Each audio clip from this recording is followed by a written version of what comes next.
साल 2018 उड़ीसा के बोलांगीर जिले का पाटनगढ़ इलाका, जहां साहू परिवार एक आदर्श मिडिल क्लास शिक्षित परिवार की तरह जीवन बिता रहा था। इस परिवार में मुखिया थे रविंद्र कुमार साहू, जो जवाहरलाल नेहरू कॉलेज में प्रोफेसर थे। उनकी पत्नी संयुक्ता साहू ज्योति विकास कॉलेज की प्रिंसिपल थीं। बेटा सौम्या शेखर बेंगलुरु की एक नामी कंपनी में सॉफ्टवेयर इंजीनियर था और बेटी उस समय कजाकिस्तान में पढ़ाई कर रही थी। घर की सबसे बुजुर्ग सदस्य थीं 85 वर्षीय जेमा मणि साहू, जो सबकी दुलारी थीं। फरवरी 2018 में इस घर में खुशियों की बहार थी, क्योंकि 18 फरवरी को सौम्या शेखर की शादी सोनपुर की रीमा से बड़ी धूमधाम से हुई थी। पूरा परिवार उल्लासित था। बहन भी शादी में शामिल होने के लिए खास तौर पर विदेश से आई थी। लेकिन कौन जानता था कि ये खुशियां ज्यादा दिन टिकने वाली नहीं। 23 फरवरी की दोपहर थी। रविंद्र कुमार अपनी बेटी को कजाकिस्तान लौटने के लिए दिल्ली एयरपोर्ट छोड़ने गए थे। संयुक्ता कॉलेज में व्यस्त थीं। घर में सिर्फ 3 लोग थे, सौम्या, उसकी नई नवेली दुल्हन रीमा और दादी जेमा मणि। दोपहर के 1:45 का वक्त था। सौम्या और रीमा रसोई में खड़े थे। आज के खाने में ग्रिल बैंगन और दाल का झोल बनने वाला था। तभी गेट की कुंडी बजी। सौम्या ने दरवाजा खोला। सामने एक कोरियर बॉय खड़ा था। हाथ में हरे रंग के पेपर में लिपटा एक पार्सल था। उस पर एक घिसा पिटा सा स्टिकर चिपका था, SK सिन्हा, रायपुर। सौम्या हैरान था। मैं रायपुर में किसी को नहीं जानता, उसने मुस्कुराते हुए रीमा से कहा। शायद किसी मेहमान का शादी का गिफ्ट हो। दादी भी उत्सुकता से पार्सल देखने आ गईं। सौम्या ने सफेद धागा खींचा और धड़ाम, एक जोरदार धमाका हुआ। पूरा घर कांप उठा। रसोई की दीवारें दरक गईं। पानी का प्यूरीफायर बिखर गया। खिड़कियां चिटक कर दूर जा गिरीं। फर्श पर खून फैलता चला गया।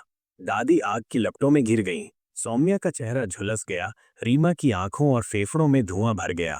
दर्द की चीखें, तड़पती सांसें और फिर सन्नाटा। रीमा ने आखिरी बार अपने पति की आवाज सुनी, मुझे बचाओ, मैं मर रहा हूँ। हालांकि खुद भी गंभीर रूप से घायल थी, फिर भी रीमा ने हिम्मत नहीं हारी।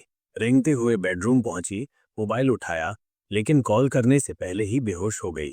पड़ोसी गैस सिलेंडर फटने की आशंका में दौड़ते आए। दृश्य देखकर उनके होश उड़ गए। तीनों को तुरंत अस्पताल ले जाया गया, लेकिन रास्ते में ही सौम्या और दादी की मौत हो गई। रीमा 40% झुलसी थी, उसे सरकारी अस्पताल में भर्ती कराया गया। उधर पुलिस को शक हुआ कि ये गैस सिलेंडर ब्लास्ट नहीं था।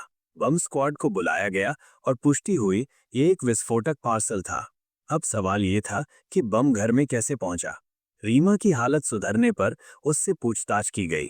उसने बताया कि पार्सल स्काई किंग कोरियर से आया था। पुलिस तुरंत वहां पहुंची, लेकिन वहां न तो CCTV कैमरा था, न कोई रिकॉर्ड।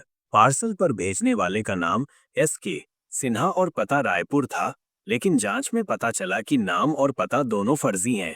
इसी दौरान पुलिस ने एक गलती कर दी। मीडिया को पार्सल भेजने वाले का नाम RK शर्मा बता दिया। यहीं से एक अजीब मोड़ आया। RK शर्मा नाम की चर्चा जैसे आग की तरह फैल गई। पुलिस को सौम्या की मां संयुक्ता ने बताया कि कॉलेज में एक प्रोफेसर पुंजीलाल मेहर से उनकी अनबन हुई थी। पहले वो कॉलेज का प्रिंसिपल था, लेकिन उसे हटाकर संयुक्ता को नियुक्त किया गया। पुलिस ने पूछताछ की, मगर कोई सबूत नहीं मिला, तो उसे छोड़ दिया गया। इसके बाद एक और रहस्य खुला। शादी से पहले सौम्या को किसी ने कॉल कर धमकी दी थी, रीमा से शादी मत करना वरना अंजाम बुरा होगा। कॉल करने वाले को पकड़ लिया गया। वो रीमा का एकतरफा प्रेमी था। उसने स्वीकारा कि धमकी उसने दी थी, लेकिन विस्फोट से कोई संबंध नहीं था। उसका पॉलीग्राफ टेस्ट भी पॉजिटिव निकला। जांच में 3 हफ्ते बीत गए, लेकिन कोई पुख्ता सुराग नहीं मिला। फिर आया 4 अप्रैल 2018। बोलांगीर पुलिस को एक गुमनाम लेटर मिला। उसमें लिखा था, 3 लोग इस प्रोजेक्ट में शामिल थे। वजह सौम्या का विश्वासघात और पैसे की ठगी है। निर्दोषों को न सताया जाए। ये वही RK शर्मा नाम था, जो पुलिस की गलती से मीडिया में फैला था। इसका मतलब ये लेटर भेजने वाला वही था जिसने पार्सल भेजा था। लेटर को फॉरेंसिक लैब भेजा गया, लेकिन फिंगरप्रिंट नहीं मिल पाए। इसके बाद पुलिस ने लेटर शेखर के परिवार को दिखाया। पहले तो कुछ नहीं लगा, लेकिन फिर संयुक्ता साहू की नजर अटक गई। लेटर में एक लाइन थी, अंडरटेकिंग द प्रोजेक्ट। संयुक्ता को याद आया, पुंजीलाल अक्सर कंप्लीटिंग द प्रोजेक्ट जैसे अंग्रेजी वाक्य बोलता था। शब्दों का मिलान, संदिग्ध व्यवहार और पुरानी दुश्मनी को देखते हुए पुलिस ने फिर से पुंजीलाल मेहर को हिरासत में लिया। इस बार सख्त पूछताछ हुई और फिर टूटा पूंजीलाल। उसने जो कहानी सुनाई, उसने सबको दहला दिया। साल 2009 में पुंजीलाल ज्योति विकास कॉलेज का प्रिंसिपल बना था। कॉलेज के अपने प्रभाव और ओहदे पर उसे बड़ा गर्व था।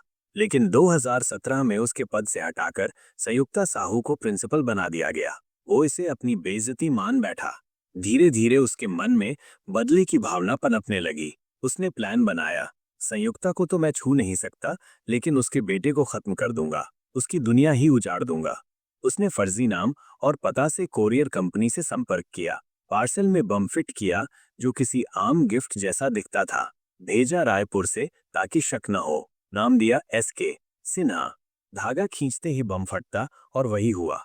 गिरफ्तारी के बाद पूंजीलाल पर हत्या, षड्यंत्र और आतंकी विस्फोट की धाराएं लगीं। केस ने पूरे देश का ध्यान खींचा। अदालत में पेशी के दौरान भी उसने कोई पछतावा नहीं जताया।